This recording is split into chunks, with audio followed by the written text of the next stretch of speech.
शिव कथा कर रहे हैं। बहुत छोटा सा मनुष्य का शरीर है, मानव की देह बहुत छोटी सी है। कब आई, कब चली गई, कब आया, कब चले गया, जीवन का कोई ठिकाना नहीं। और उस आने और जाने के क्रम में हम भगवान की जितनी भक्ति कर सकते हैं उस भक्ति को अपने भीतर उतारा। हम जितना भजन कर सकते हैं उसको अपने भीतर उतारा। बचपन हो, जवानी हो, अधेड़ी हो, बुढ़ापा हो, हम परमात्मा को अपने भीतर जब उतारने का कर्म करेंगे, अपने भीतर जब उतारेंगे तो ये पक्का है कि फिर हमें जन्म और मरण के प्रपंच में नहीं फंसना पड़ेगा। एक तो परमात्मा ने जो जीवन दिया है ना, परमात्मा ने जो तुम्हें बनाकर भेजा है ना, वो सबसे अच्छा बनाकर भेजा। हमें दुनिया की निगाह में बहुत अच्छा नहीं बनना, क्योंकि तुम कितने भी अच्छे बन जाओ, कितने भी जोरदार बन जाओ दुनिया की निगाह में, सामने वाले की निगाह जैसी होगी वैसे ही तो नजर आएगा उसको। आप सोचो कि मैं अच्छा बन जाऊं, मैं बहुत अच्छा हूं, मैं बहुत अच्छा हूं और मैंने दुनिया के लिए बहुत अच्छा किया है, मैंने संसार के लिए बहुत अच्छा करना चाहा है। तुम कितने भी अच्छे बन जाओ, पर सामने वाले की दृष्टि भी तो अच्छी होना चाहिए, सामने वाले की नजर भी तो अच्छी होना चाहिए।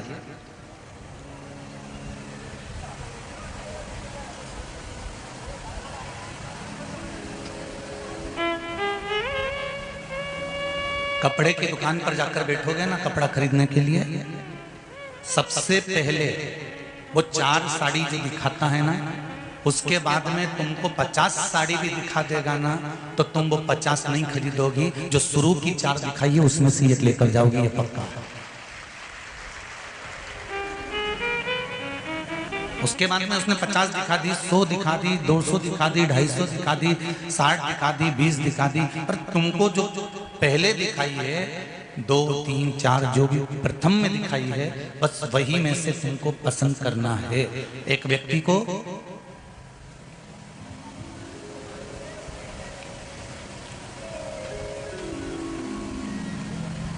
गुलाब के खेत में, जहां पर गुलाब होता है, गुलाब का पौधा होता है, उस गुलाब के खेत में भेज दिया गया और कहा ये बगीचा है गुलाब का, यहां से लेकर वहां तक गुलाब लग रहा है, तुम्हें इसी रास्ते से निकल कर जाना है। सबसे अच्छा गुलाब तोड़ लेना, उसको लेकर बाहर आ जाना, पलट कर वापस नहीं जा सकते, आगे नहीं बढ़ सकते पीछे की ओर, बस आगे बढ़ते जाओ और गुलाब तोड़कर, एक गुलाब तोड़कर लाना और अच्छा लेकर आना। जैसे ही वो गुलाब के बगीचे में अंदर गया, उसको एक बड़ा सुंदर बड़ा सारा गुलाब दिखा, कितना सुंदर है, इसको तोड़ लेता हूं। पर उसके मन में आया कि तोड़ तो लूंगा, पर मेरे को लगता है आगे और अच्छा गुलाब मिलने वाला है। वो और आगे गया, उसने देखा क्या जोरदार गुलाब है, ये तो उससे भी बड़ा है। फिर उसने सोचा ये तोड़ लेता हूं, नहीं इससे अच्छा और आगे होगा, और आगे गया, उसने फिर वो गुलाब देखा, उसको तोड़ना चाहा, फिर इसके मन में आया इससे अच्छा और आगे होगा, फिर और आगे गया, बढ़ते बढ़ते बढ़ते बढ़ते दरवाजे के करीब में पहुंच गया और आखिरी में फिर कोई बड़ा गुलाब नहीं मिला, एक छोटा सा गुलाब तोड़ कर लेकर बाहर निकल गया। क्यों? क्योंकि उसकी ये अभिलाषा थी कि और अच्छा होगा, और अच्छा होगा, और अच्छा होगा, और अच्छा होगा, और अच्छा होगा। अच्छा ढूंढने के चक्कर में बाद में उसको अच्छा मिला ही नहीं, एक छोटी सी अच्छाई लेकर बैठ गया। इसलिए शुरुआत में जो तुमको अच्छा मिलता जाए, बस उसी को संजोकर आगे बढ़ते चले जाओ। राम नाम, कृष्ण नाम, शिव नाम, भगवान का नाम लेकर संजोकर अग्रणी बढ़ोगे तो जीवन का सुख अपने आप पा जाओगे।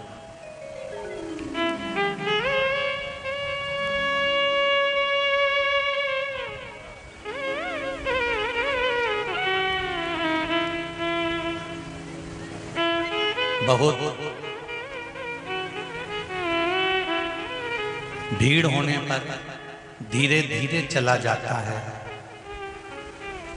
बहुत दूर दूर से कथा सुनने आए हो आप लोग, ट्रैक्टर लेकर, मैजिक लेकर, ऑटो लेकर, बाइक लेकर, मोटरसाइकिल लेकर, टवेरा लेकर, ढेर गाड़ियां लेकर आए हो। लाखों में गाड़ियां खड़ी है पूरे क्षेत्र में, रतलाम के आसपास लाखों।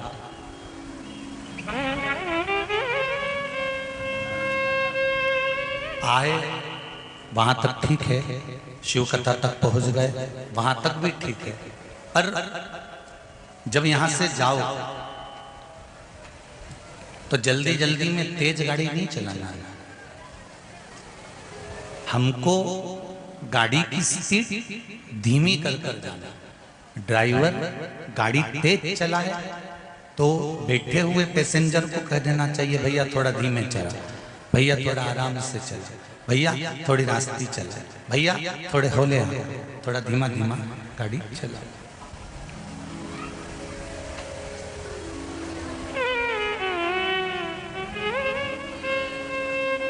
पहले स्पीड दे ले।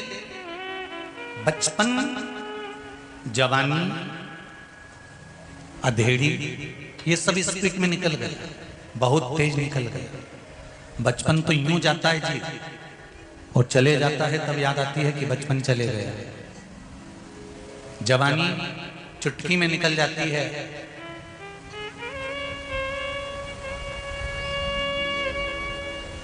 फिर कोई उम्र भी पूछे तो बताने में शर्म आती है कि कैसे बताऊं मैं 35 की हो गई, कैसे बताऊं।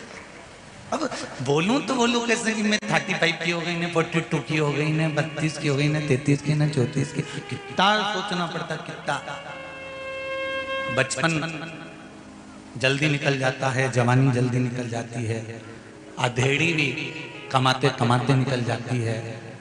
एक बुढ़ापा ऐसा होता है जिसमें स्पीड थोड़ी स्लो होती है।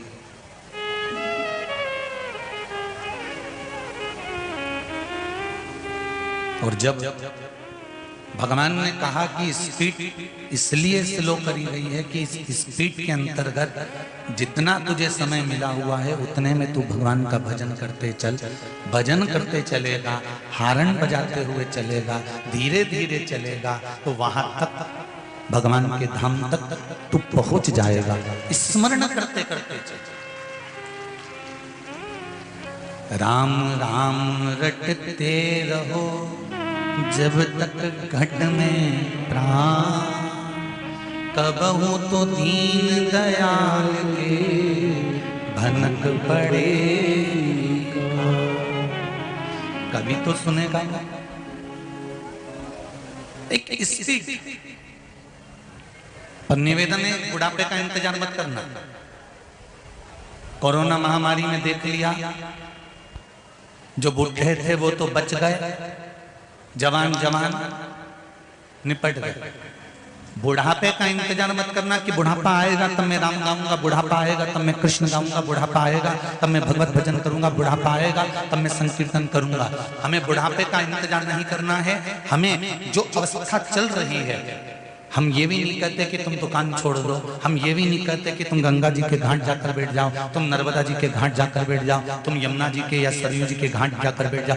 बिल्कुल मत बैठो, तुम तो दुकान पर बैठो। सवेरे 9 बजे से लेकर रात को 9 बजे तक बैठो, कोई मना नहीं करेगा तुमको।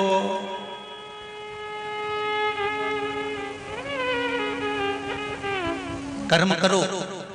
गीता जी भी कहती है कि कर्म प्रधान है, खूब करो।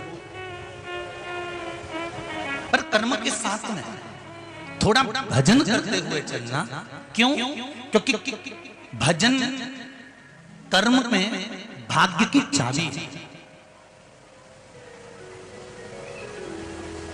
ये जितने जितने मैं ग्रामीण माताओं को तो नहीं कह सकता, पर जितने दुकान वाले होते हैं, व्यापारी होते हैं, सेठ जी होते हैं, जिनके पास में धन ज्यादा होता है, व्यापार ज्यादा होता है। बाहर आवाज नहीं जा रही, राइट उधर बाहर वाले टेंट। तो जितने व्यापारिक बंधु होते हैं, जितने व्यापार करने वाले होते हैं, जितने व्यवसायी होते हैं, वो व्यवसाय करने वाले, व्यापार करने वाले बैंक में जाकर लॉकर लेते हैं और लॉकर में सोना चांदी रखते हैं। बोलो रीजी जी, सही है कि गलत है? अरे बोलो तो। लॉकर में रखते हैं।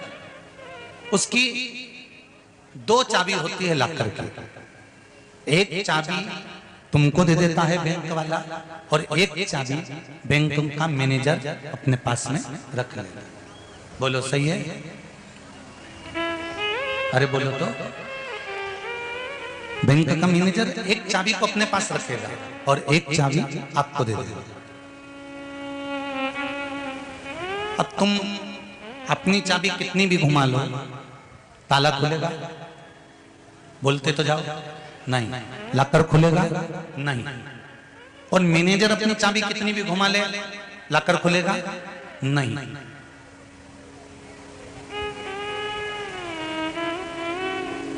तुम अपनी चाबी लगाओ, फिर वो अपनी चाबी लगाएगा, मैनेजर अपनी चाबी लगाएगा, तब जाकर वो ताला खुल जाएगा, लॉकर खुल जाएगा।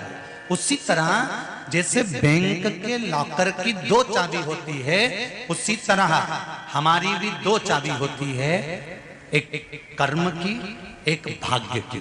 कर्म की चाबी तुम्हारे पास है, भाग्य की चाबी भोलेनाथ के पास है।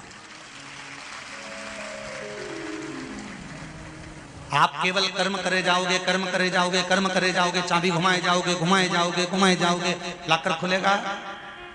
नहीं। और यदि तुमने सोच लिया मैं तो भाग्य के भरोसे रहूंगा, केवल एक ही काम करूंगा, मैं तो गंगा जी के घाट पे पड़ा रहूंगा और मेरा भाग्य खुल जाएगा, खुलेगा? अरे जम के बोलो जरा। नहीं। तुम कर्म की चाबी घुमाते जाओ, तुम काम करते चले जाओ, कर्म करते चले जाओ, भले छोटा व्यापार करो, जरा सा करो, चाहे कुरकुरा बेचो, चाहे चाउमीन बेचो, चाहे पानी पतासा बेचो, चाहे छम्मक लड्डू बेचो, चाहे गुड़िया का बाल बेचो, चाहे तुम्हारी मर्जी पड़े चाय बेचो, तुम्हारी मर्जी पड़े लस्सी बेचो, चाहे तुम ठेला चलाओ, चाहे तुम साइकिल चलाओ, चाहे तुम रिक्शा चलाओ, बस कर्म की चाबी तुम घुमाते रहो, काम करते रहो। इसमें लाभ नहीं हुआ ये करूंगा, इसमें लाभ नहीं हुआ ये करूंगा। कर्म की चाबी तुम घुमाते जाओ और कर्म की चाबी के साथ में एक काम करना, लोटा भर के जल शंकर को चढ़ाते रहना, भाग्य की चाबी वो घुमाकर चले जाए, उसको मत छोड़ना। एक चाबी से काम नहीं चलेगा, कर्म ही कर्म करे जाओगे और भाग्य की चाबी नहीं खुली तो कोई मतलब का नहीं, और भाग्य की चाबी खुल भी गई और कर्म की चाबी नहीं खुली तो कोई मतलब नहीं। दोनों चाबियां चाहिए लॉकर को खुल।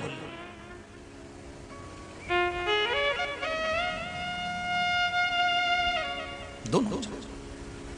हरि भजन बिना विश्राम, भोलेनाथ बिना उद्धार, भोलेनाथ बिना उद्धार, शंभुनाथ बिना उद्धार नहीं, हरि भजन बिना भगवान नहीं। भगवान के भजन बिना, कर्म की चाबी घुमाने के साथ में भाग्य की चाबी जरूरी है, बहुत जरूरी।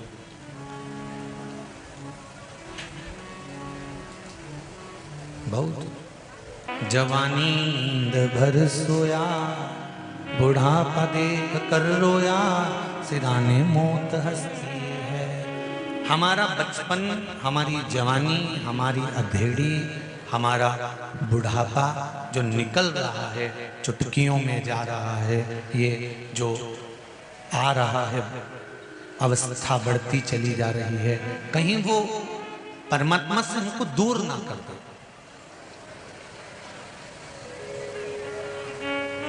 कहीं वो भगवान से हमको दूर ना कर।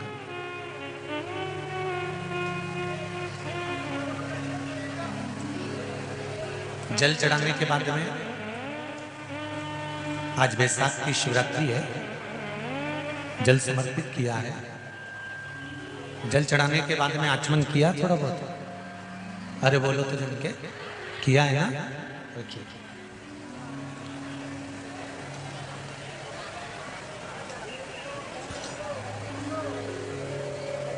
जिसको डॉक्टर कह देता है कि इसको नाड़ियां चोक हो गई हैं, नसें ब्लॉक हो गई हैं, इसका बाईपास करना पड़ेगा, रिंग डालना पड़ेगा या पाइप डालना पड़ेगा। उस व्यक्ति को ऑपरेशन कराने से पहले किसी भी शिवरात्रि पर, किसी भी शिवरात्रि पर महाराज काली तिल और लाल चंदन इन दोनों को पीस कर घिस कर उसका उपटन बनाना, शंकर भगवान पर उसका लेपन करना चाहिए किसी भी शिवरात्रि। और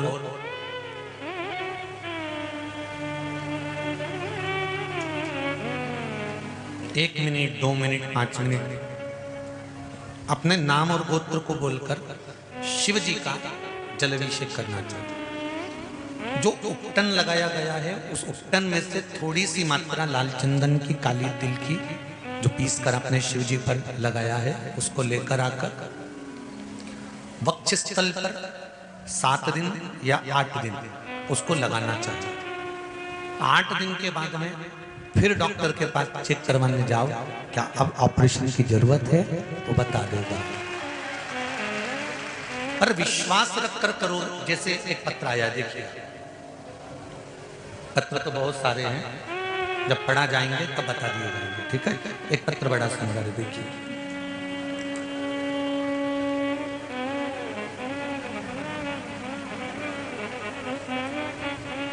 मनीषा सेन, पिता कैलाश चंद्र जी सेन, थावरिया बाजार, रतलाम से हैं। कहीं हैं बैठे? अगर बैठे हो तो हाथ हिला दीजिए। आप ही हैं? दोनों हाथ हिला दो एक बार। हर हर महादेव। मेरा ससुराल जावद है। गुरुजी मुझे 2019 से मैं बीमार हो गई, जांच करवाई तो पता चला कि मुझे गर्भाशय में एक गांठ थी। फिर उसकी जांच करवाई गई, जो गांठ निकली उसकी जांच करवाई गई। गुरुजी वह गांठ कैंसर की थी। उसके बाद में गुजरात के हॉस्पिटल में मेरा इलाज शुरू हुआ और ऑपरेशन करवाया गया, फिर भी कोई फर्क नहीं पड़ा। उससे मेरी किडनी में भी असर हुआ, दोनों किडनियों में नलियां लगाई गई, तभी शरीर सूखता गया। उसके बाद आयुर्वेदिक दवाइयां लेना प्रारंभ किया गया, उसके बाद भी फर्क नहीं पड़ा। तब मैंने मोबाइल पर आपकी वीडियो क्लिप आया, उसमें आपने कहा कि अगर आपको कोई औषधि ले रहे हो और वो औषधि नहीं लग रही तो उसको शंकर जी को समर्पित कर दो और शिव जी से कहो श्री शिवाय नमस्तुभ्यम मंत्र बोलने के बाद बाबा से विनती कर कर कहो कि बाबा जब आप जहर का प्याला पी सकते हो तो क्या मेरा रोग नहीं पी सकते। और बाबा से विनय करा, निवेदन करा। मैं बिस्तर पर पड़ी रहती थी, उठ नहीं पाती थी, मुझसे चला नहीं जाता था, पर बाबा की ऐसी कृपा है कि जब से मैंने ये उपाय करा है, आज कथा में 6 दिन से कथा लगातार श्रवण कर रही है। ये कैंसर के मरीजों का हाल है कि शिव बैठा है। बैठो बहन, बाबा की कथा में आए हो और बाबा ने इतना अच्छा कर दिया है ना आपको, तो उस पर विश्वास करना और जल्दी पूर्ण तरह से ठीक कर देगा। उस पर भरोसा पूरा रखिए। अकाल मृत्यु वो मरे जो काम करे चंडाल का, काल उसका क्या बिगाड़े जो भक्त हो महा काल का। जो शंकर की आराधना करता है, शिव तत्व में डूबा रहता है, शिव आराधना में डूबा रहता है, जिसका विश्वास पक्का है, तो समझ लो शिव तुम्हारे साथ हर पल खड़ा हुआ है, हर जगह खड़ा हुआ है। विश्वास पक्का होना चाहिए।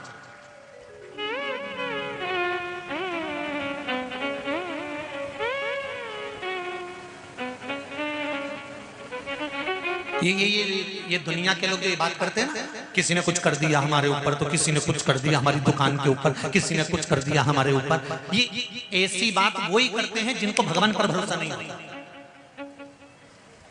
किसी ने कुछ कर दिया, किसी ने कुछ कर दिया। अरे भाई,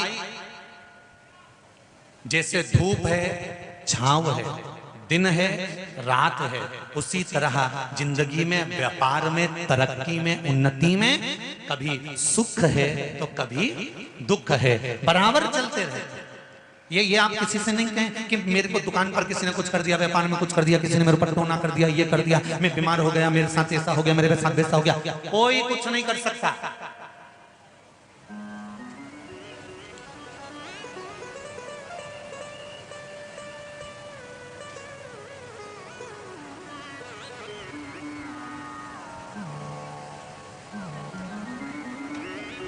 आप उस पर विश्वास पूरा रखिए। शंकर जी कहां रहते हैं? शंकर भगवान कहां रहते हैं? दो स्थान, एक कैलाश, दूसरा शमशान। काशी भी शमशानी थी। अभी इससे पहले जब हरिद्वार की कथा कही तो उसमें कहा था काशी शमशान था जो भगवान शंकर को प्रिय था।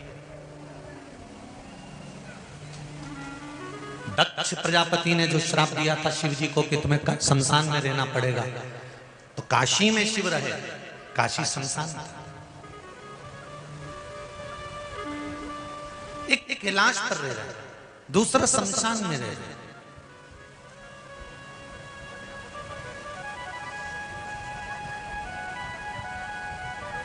अब शमशान में रहने वाला व्यक्ति भगवान शिव, शमशान में रहने वाले भगवान भोलेनाथ, शमशान में रहने वाले मेरे शंकर, शमशान में रहने वाले मेरे शिव, जो स्वयं अघोरियों के भी अघोरी हैं, तांत्रिकों के भी तांत्रिक हैं, ज्योतिषी की भी ज्योतिष हैं।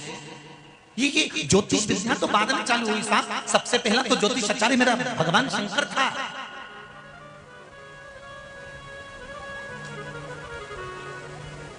और उन्होंने ज्योतिषी कोई साधारण जगह पर नहीं करी। राम जी के दरवाजे पर जाकर कह दिया ये राम है। भगवान कृष्ण के दरवाजे पर कह दिया यशोदा रानी तेरी गोदी में जो लाला है इस पे काल मंडरा रहा है। यशोदा जी ने पूछा तुम्हें कैसे मालूम पड़ा? शंकर जी बोले मैं सब जानता हूं क्योंकि मैं ज्योतिषी। इससे बड़ा ज्योतिषी कहां मिलेगा? घड़ी उसने बनाई, पल उसने बनाया, नक्षत्र उसने बनाया, समय उसने बनाया, महीना उसने बनाया, बार उसने बनाया, तिथि उसने बनाई, सब कुछ निर्माण उसने कराया।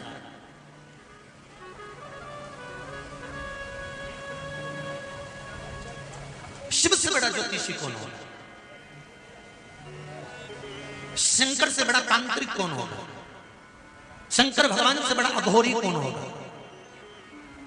शिव से बड़ा देव कौन होगा? कौन हो सकता? सारे तीर्थ धाम, सारे तीर्थ धाम आपके चरणों में। हे भोलेनाथ प्रणाम आपके चरणों में। संपूर्ण दुनिया, वास्तु शास्त्री हो, ज्योतिष आचार्य हो, तांत्रिक हो, अघोरी हो, शिव क्या?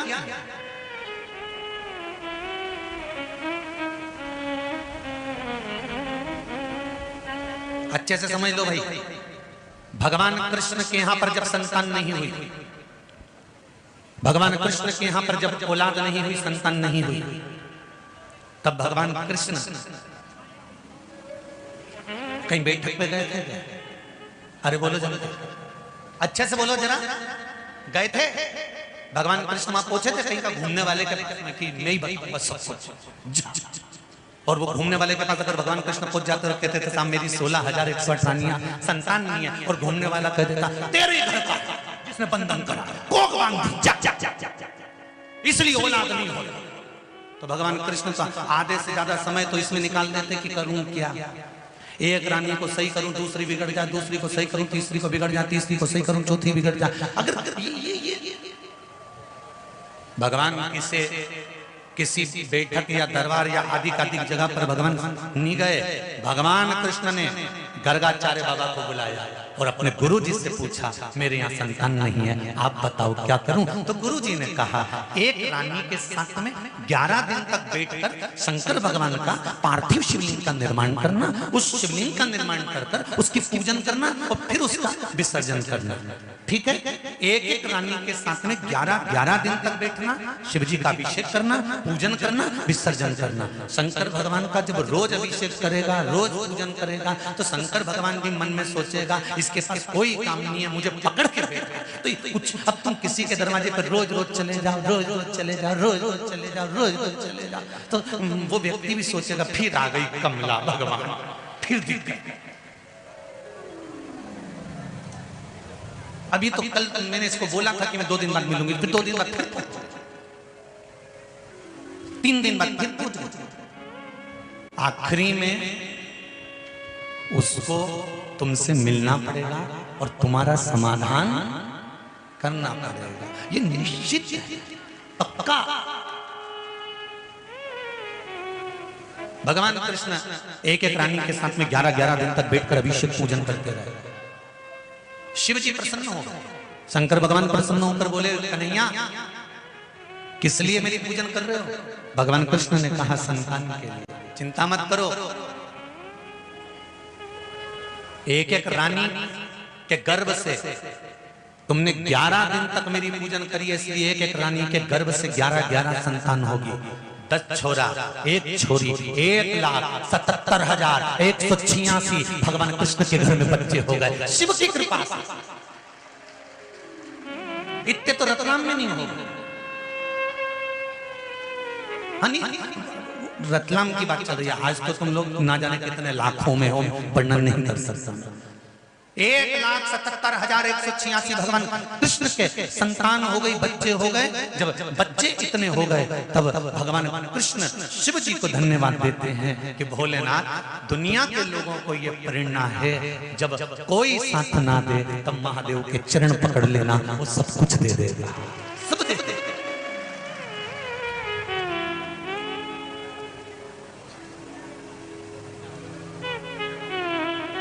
जिन जिन ने आज बैसाख की शिवरात्रि के दिन जल चढ़ाया है, तारीख लिख कर रखना और 3 महीने तुमने जो मांगा है, यहीं बोल के जा रहा हूं, 3 महीने के अंदर जहां कथा चल रही होगी ना, एक पत्र तुम्हारा वहां पहुंच जाएगा कि मेरा ये काम हो गया।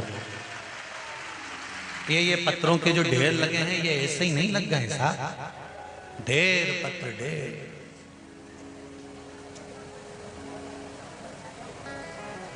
और यहाँ शिव महापुराण में ना तो कोई विद्या होती है, ना सियोर वाले महाराज को कोई तंत्र विद्या आती है, ना कोई मंत्र विद्या आती है, ना हमको ऐसा घूमना फिरना आता है, और ना हमको ऐसा कहीं का छू करना आता है कि ऐसे छू कर दो नीचे से हंडा निकल के आ जाए, और ऐसा हंडा निकालने वाला कहीं का मिल जाए तो मेरे घर भी भेज दीजिए।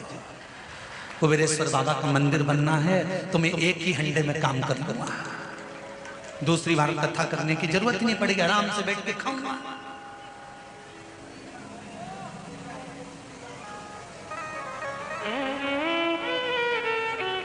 ना हम तंत्र जानते हैं, ना हम मंत्र जानते हैं, ना हम साधना जानते हैं, हम तो केवल इतना जानते हैं श्री शिवाय नमस्तुभ्यं। बस 2-3 चीज हमने धारण करी है, एक शंकर भगवान को जल चढ़ाना, बेलपत्र चढ़ाना, एक सूर्य भगवान को अर्घ चढ़ाना, दूसरा रुद्राक्ष अपने तन पर धारण करना।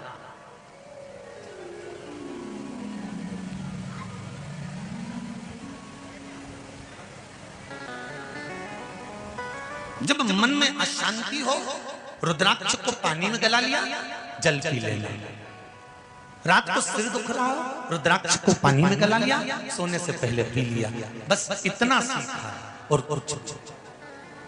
और जिस दिन कोई मानसिक चिंता टेंशन सामने आए, उस दिन अकेले बैठकर रुद्राक्ष की माला हाथ में रखकर जपा ना जपा हथेली में भी रखकर उस शंकर को याद कर लिया कि तेरे भरोसे पर जिंदगी चल रही है, तू नहीं संभालेगा कौन संभालेगा।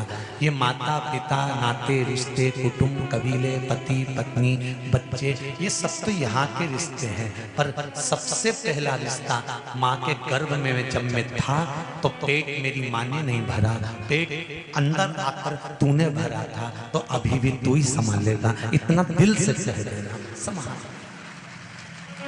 माता के गर्भ में जब हम उल्टे लटके हुए थे, हमारी दोनों मुष्टिकाएं बंद थी, उल्टे लटके थे, तब कौन भोजन दे रहा था, कौन पानी पिला रहा था, कौन संभाल रहा था।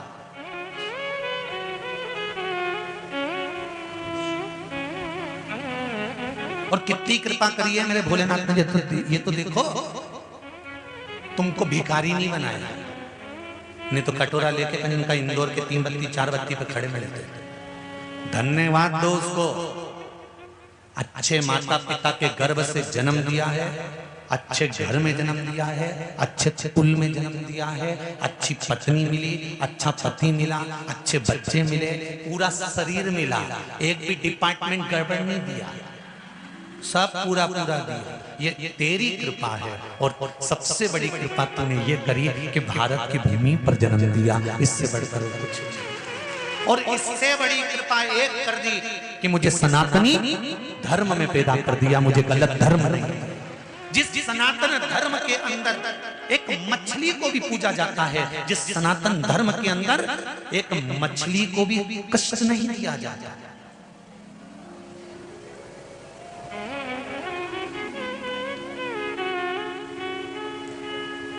चींटी को पकड़ो वो भी भागती है, बोलो सही है।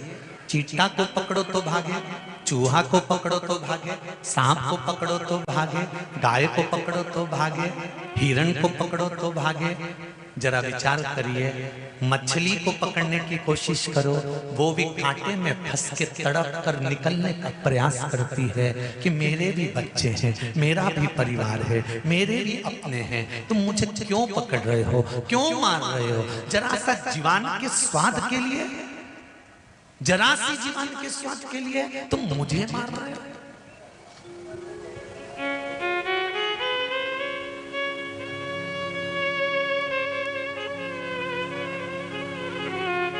क्यों? किसी को कष्ट देना सनातन धर्म में नहीं लिखा।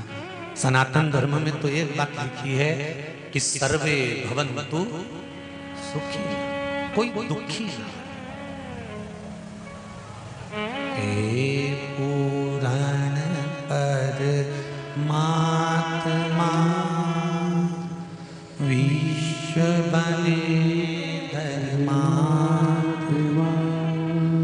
एक यही बस प्रार्थना, एक यही बस प्रार्थना।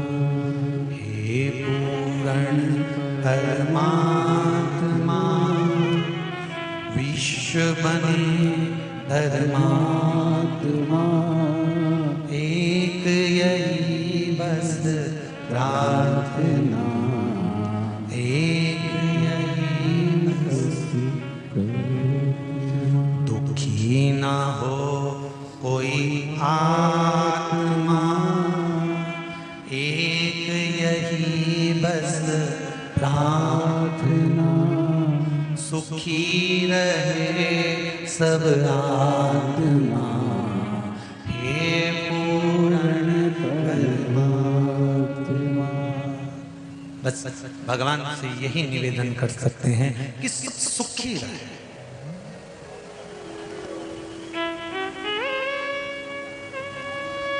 जब दुनिया के लोग कहते हैं ना गुरुजी कलयुग आ गया, घोर कलयुग आ गया, बड़ा दुख होता है।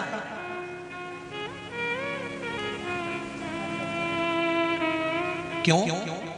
क्योंकि हमारे वेदों में, हमारे पुराणों में, हमारे शास्त्रों में लिखा हुआ है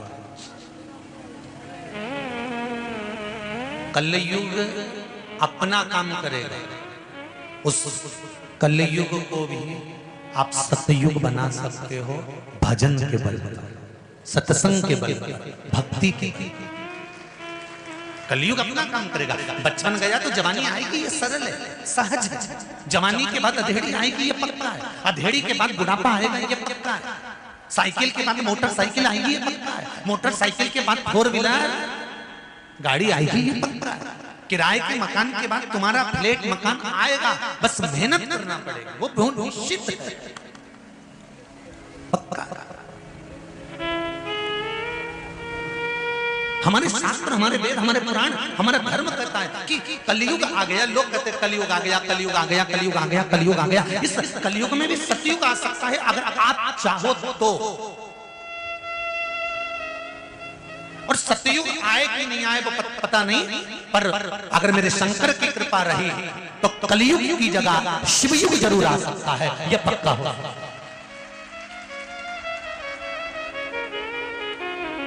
एक नए युग का निर्माण है शंकर की शिव महापुराण की कथा। आने वाले समय में आपको नहीं कहना पड़ेगा कि कलयुग चल रहा है, क्या कहोगे? शिव युग चल रहा है। मंदिर मंदिर में भीड़ लगी पड़ी हुई है, लोग जल लेकर जा रहे हैं, दिया जला रहे हैं, पशुपति व्रत कर रहे हैं, शंकर के मंदिर को देखकर प्रसन्न हो रहे हैं, उसकी चौखट को देखकर आनंद उत्पन्न कर रहे हैं। कोई जाता है मंदिर में झाड़ू लगा जाता है, कोई जाता है शिव मंदिर में पोछा लगा जाता है, कोई जाता है शंकर जी के सामने से निकल कर जाता है तो थोड़ा इस्माइल देकर चले जाता है, कोई जाते जाते मस्तक झुका देता है, कोई जाते जाते हर हर महादेव कह देता है। सबके मुख पर श्री शिवाय नमस्तुभ्यम है, कोई नमः शिवाय कर रहा है, कोई पंचाक्षर मंत्र कर रहा है, कोई रुद्राक्ष गले में धारण कर रहा है।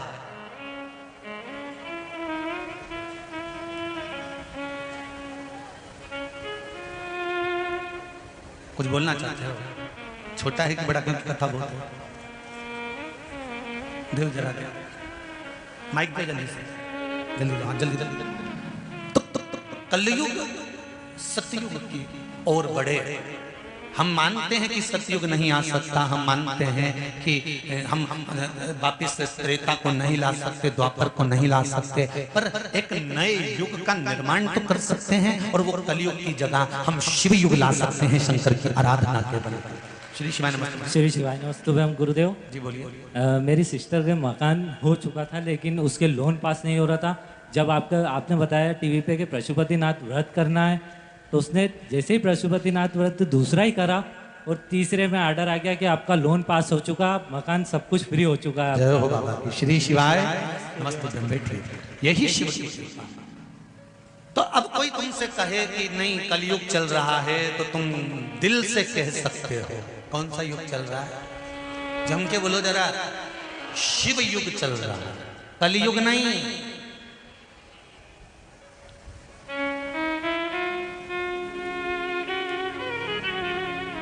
हर हर महादेव, घर घर महादेव। यहाँ ये 2-3 चीजें याद कर लेना, हर हर महादेव, घर घर महादेव। सब दुखों का हल, एक लोटा जल। कलयुग नहीं, शिव युग है।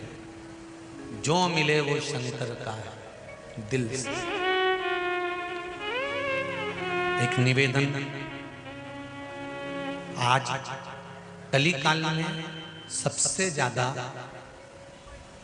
अगर कुछ हावी हो रहा तो ये जो बाहर की जो सभ्यताएं हैं, बाहर की जो चीजें हैं, वो हमारे रेगुलर व्यवहार में, नेचर में आती चली जा रही है। बच्चों को अंग्रेजी स्कूल में पढ़ाओ, खूब पढ़ो, उसकी विद्या। मेरी बेटियों को भी अंग्रेजी स्कूल में पढ़ाओ, खूब पढ़ाओ। बेटे और बेटी में कोई भेद नहीं होना चाहिए। अच्छे स्कूल में पढ़ाओ, खूब नामी स्कूल में पढ़ाओ, पर उन बेटे और उन बेटियों को एक बात जरूर कह दो, तुम अच्छे से अच्छे स्कूल में पढ़ो, मना नहीं है, पर शिव मंदिर में रोज जाना है। बचपन से ही उनकी आदत लगा दीजिए, उसका एक लाभ मिलेगा बुढ़ापा जब आपका आएगा तो आपके बच्चे आपसे मुंह नहीं चलाएंगे। अगर वो शंकर की सेवा करते हैं तो आपकी भी कर जाएंगे। ये पक्का।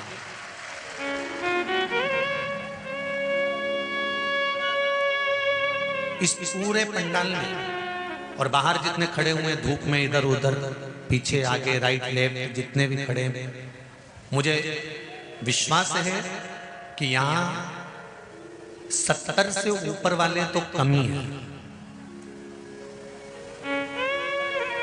60 से ऊपर वाले कम हैं।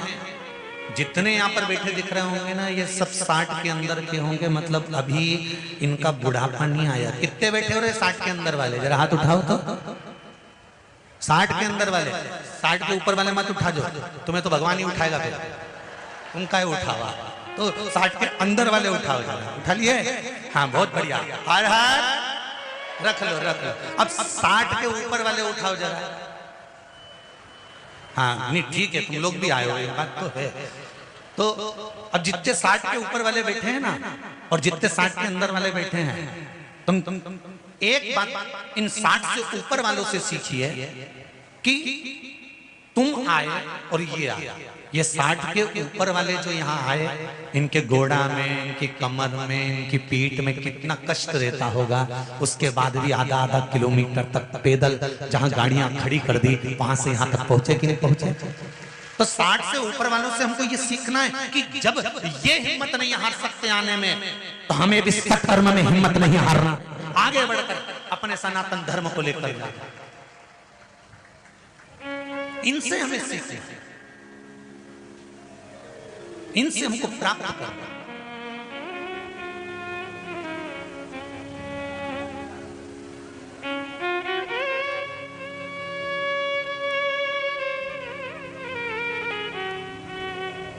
महाराज शिव कथा कह रहे, भगवान शंकर का स्मरण कर रहे, शिव भक्ति कह रहे कि आपके द्वारा किया गया एक लोटा जल समर्पित, एक चावल का दाना समर्पित, या किसी भाव से आप जो भगवान शिव की आराधना करते हो, उसका फल आपको मिलेगा।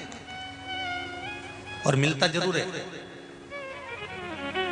बड़ी प्रसन्नता की बात है। यहाँ के प्रशासन को, रतलाम के जितने प्रशासनिक हैं, प्रशासन वाले हैं, इनको धन्यवाद देना चाहूंगा। नेतागणों को भी धन्यवाद देना चाहूंगा कि इस व्यासपीठ ने कहा था कि वो तालाब पूरा स्वच्छ और सुंदर बनाने का प्रयास करो, और वहां कार्य प्रारंभ होना चालू हो गया है। उसके लिए बहुत बहुत धन्यवाद, बहुत बहुत धन्यवाद। शिव कृपा से, शंकर की दया से, उदारता से, अगर कथा का लाभ आपने लिया है तो हमको यही खुशी है कि आपने कुछ उसको करने का प्रयास करा और उसको करना प्रारंभ करा। सुख इसी को कहते हैं। शिव पुराण कह रही है भगवान शंकर शमशान में निवास करते हैं, कैलाश पर निवास करते हैं। शमशान में रहने का कारण उनका केवल इतना है कि तेरे कैलाश का मतलब है कि शीतलता में रहना, और शमशान में रहना मतलब अंत समय में रहना। माता की जो कोख होती है, माता का जो गर्भ होता है, माता के जो गोद होती है, वो शीतलता का अनुभव कराता है। तो तुम्हारे जन्म के समय पर भी शंकर है, और तुम्हारे मृत्यु के समय पर भी शंकर है। चालू जहां से हुए वहां से लेके अंत तक कोई दूसरा नहीं, केवल शिव शंकर, केवल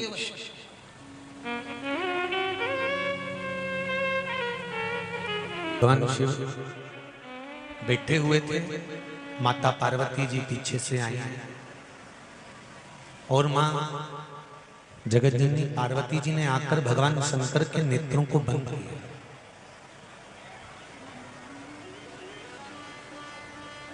जब शिवजी के नेत्र माता पार्वती जी ने बंद करे, पीछे से आकर जैसे ही नेत्र शंकर भगवान के बंद किए, तब शिवजी के नेत्र से एक अश्रु नीचे गिर गया, जिससे अंधकासुर की उत्पत्ति हो गई।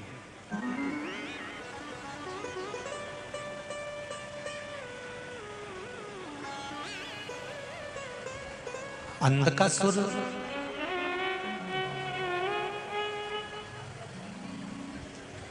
जिसको भगवान शिव जी ने कहा कि इसको ले जाकर समुद्र में फेंक दो, ये श्रेष्ठ नहीं है।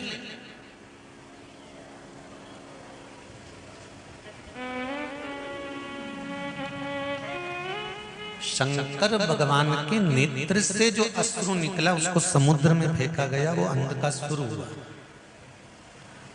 कुछ कुछ अपने शरीर में से भी क्रोध, अभिमान, अहम,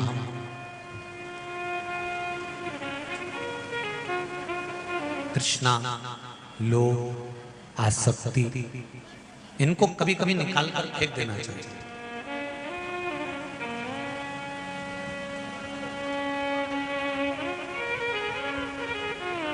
एक व्यक्ति ने एक पत्र लिखा है, वो पत्र कक्ष में है।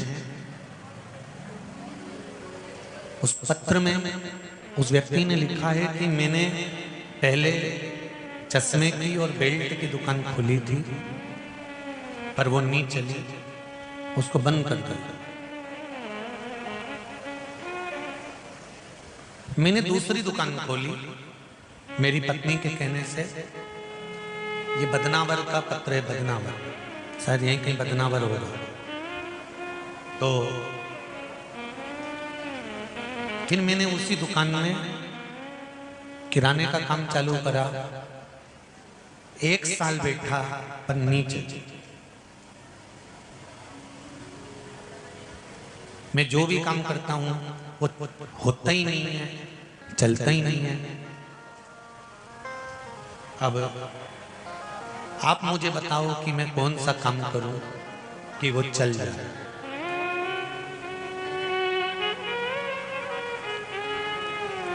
मेरा तो इतना सा निवेदन है, जिसने प्रश्न किया है उसको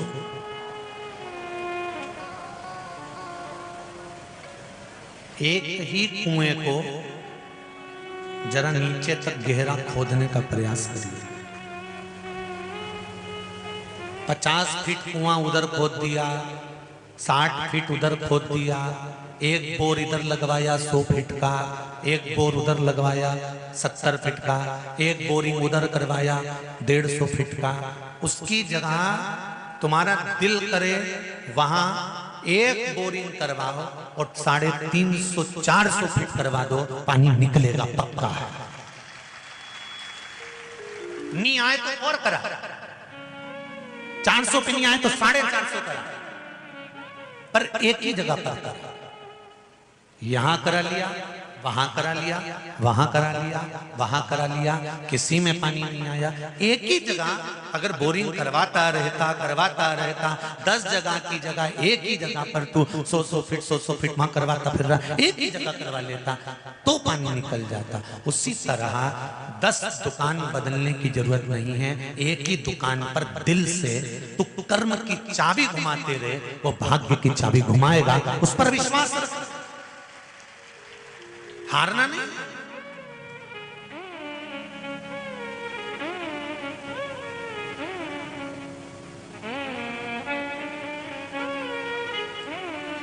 एक पत्र आया, देखिए।